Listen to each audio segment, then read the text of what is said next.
Halos lahat ng coaches at manlalaro ng Warriors ay nagpahayag ng papuri sa naging pag-unlad at paglago ni Jonathan Kuminga sa buong 2024-25 NBA season. Bagamat naging papalit-palit siya sa rotation ni Coach Steve Kerr dahil sa injury at kung paano siya akma sa sistema, nagawa pa rin ni Kuminga na magkaroon ng malaking epekto at isa siya sa mga pangunahing dahilan kung bakit umabot ang Warriors sa kasalukuyang yugto ng playoffs. Ang tanong ngayon ay kung itinuturing pa rin ng Warriors na sapat ang halaga ni Kuminga upang ibalik siya sa team. Ang number 7th overall pick last 2021 NBA draft ay isa ng restricted free agent, ibig sabihin ay malaya siyang pumirma sa anumang NBA team. Pero may karapatang tapatan o match ng Golden State ang anumang offer upang mapanatili siya. Maaari rin silang gumawa ng sign and trade deal o hayaang umalis si Kuminga matapos ang 4 na season sa Chase Center. Sa pakikipag-usap niya sa mga reporter isang araw matapos matanggal ng Warriors sa playoffs laban sa Minnesota Timberwolves sa Game 5 ng Western Conference Semifinals, sinabi ni Kuminga na hindi pa niya gaanong iniisip ang mga susunod na hakbang. Hindi ko alam kung paano gumagana ang mga bagay na yan, sabi ni Kuminga. Malalaman ko pa habang lumilipas ang summer. Hindi naman talaga mahalaga. Hahayaan ko na lang ang agent ko ang humawak niyan. Makikinig na lang ako sa sasabihin niya. Sa pakikipag-usap niya sa mga reporter isang araw matapos matanggal ng Warriors sa playoffs laban sa Minnesota Timberwolves sa Game 5 ng Western Conference Semifinals, sinabi ni Kuminga na hindi pa niya gaanong iniisip ang mga susunod na hakbang. Hindi ko alam kung paano gumagana ang mga bagay na yan, sabi ni Kuminga. Malalaman ko pa habang lumilipas ang summer. Hindi naman talaga mahalaga. Hahayaan ko na lang ang agent ko ang humawak niyan.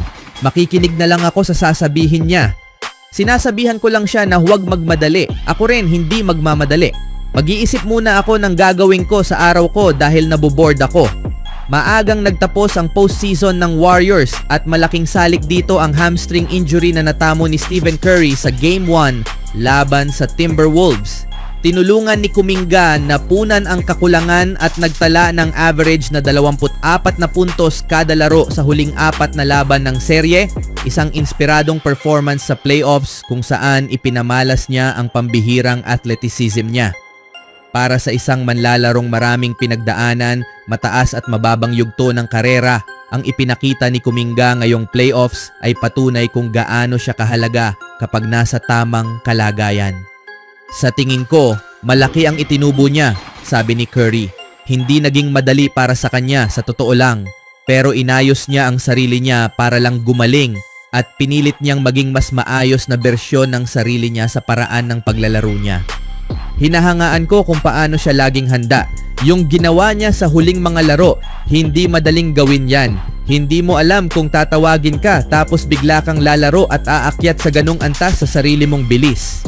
Simula nang sumali siya sa Warriors 4 na taon na ang nakalilipas, naging sentro ng debate si Kuminga.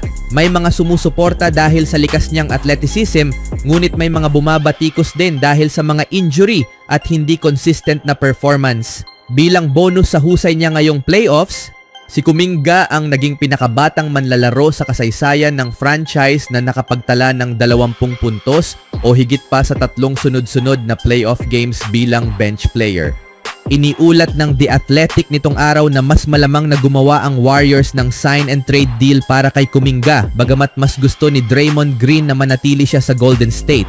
Maliwanag ang kinabukasan niya saan man iyan, sabi ni Green. Yung ganyang klase ng talento karaniwan ay nakakahanap ng paraan para magtagumpay. Sa tingin ko maaabot niya yan. Hindi ko lang alam kung dito o sa ibang team, pero gusto ko siyang magtagumpay. Sa ideal na mundo, dito pa rin yan. Noong nakaraang season, may option ang Warriors na i-extend ang kontrata ni Kuminga pero hindi nila ginawa. Simula noon ay tumaas ang value niya at magiging kawili-wili kung ano ang tingin ng ibang NBA teams sa halaga niya ngayon. Open si Kuminga sa posibilidad ng pagbabalik at binanggit niya na nag-usap sila ni Coach Kerr matapos ang pagkatalo sa Game 5. Hindi sila laging nagkakasundo ngayong season, lalo na matapos siyang i-bench ni Kerr sa huling bahagi ng taon. Napag-usapan namin ni Steve kung paano niya gustong humusay ako sa rebounding, sabi ni Kuminga. Pakiramdam ko ay gumagaling na ako bago ako ma-injure at nagustuhan ko kung saan papunta ang nais niyang mangyari. Ang mga technique at fundamentals ay maaaring pag-usapan sa hinaharap, Pero sa ngayon, ang pinakamahalagang pag-uusap sa pagitan ni Kuminga at ng Warriors ay tungkol sa kanyang kinabukasan sa team. Malaki ang naging paglago ko, ani Kuminga. Kapag tiningnan ko mula day 1 hanggang ngayon, maraming bagay ang hindi nakikita ng iba. Para sa sarili ko, ramdam ko ang laki ng naging paglago ko bilang manlalaro at bilang tao.